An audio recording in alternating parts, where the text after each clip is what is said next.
Hello and welcome to this first in the series on changing your golf swing. So why would we want to change a golf swing? And the most obvious answer would be if we are consistently seeing ball flight errors. So that would be a slice, a hook, top shots, fat shots, thin shots, or you hit all of those randomly from one swing to another. That would be a good indication that there are some errors in your swing that would need to be changed. So as we go about this process, the first step is to identify the errors. So are they pre-swing or in-swing? So a good example of pre-swing errors would be grip, improper alignment, poor posture, ball position errors, things that could be changed relatively quickly without actually changing your technique in the swing. Or they could be in-swing changes. So that would be once the club starts moving, we would need to change parts of the golf swing. As we go further along, first of all, we have to identify if it's a technical error, meaning it's an in-swing problem.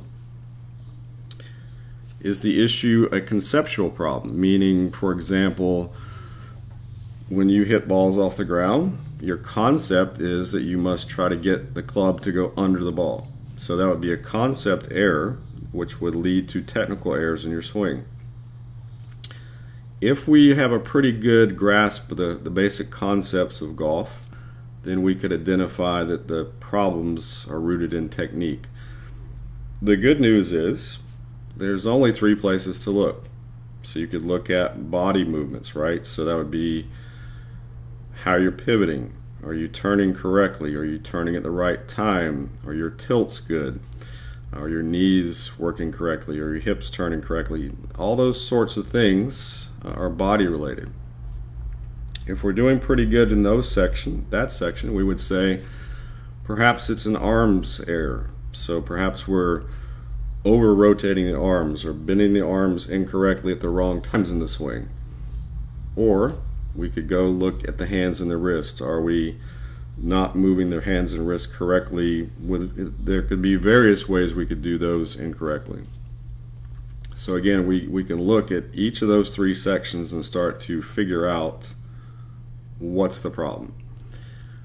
Once we've identified where the root is, then we have to acquire some educated assistance. So it's very easy in the day we live in to watch TV shows, magazines, DVDs. There's a lot of information, but it's very challenging to go that route by yourself. Because it's going to be probably a lot of guesswork, and so I would suggest go ahead and hire someone who's been trained to look at the golf swing and actually save you a lot of time in going down a road that you don't need to go down and really help you pinpoint the problem. And then lastly, we have to recognize that this has to be a systematic change, which means we have to develop a plan and recognize that we didn't get in this situation overnight, and it's going to take a little time, but if we can develop a plan and start to follow the plan, then we can implement those swing changes we want to make.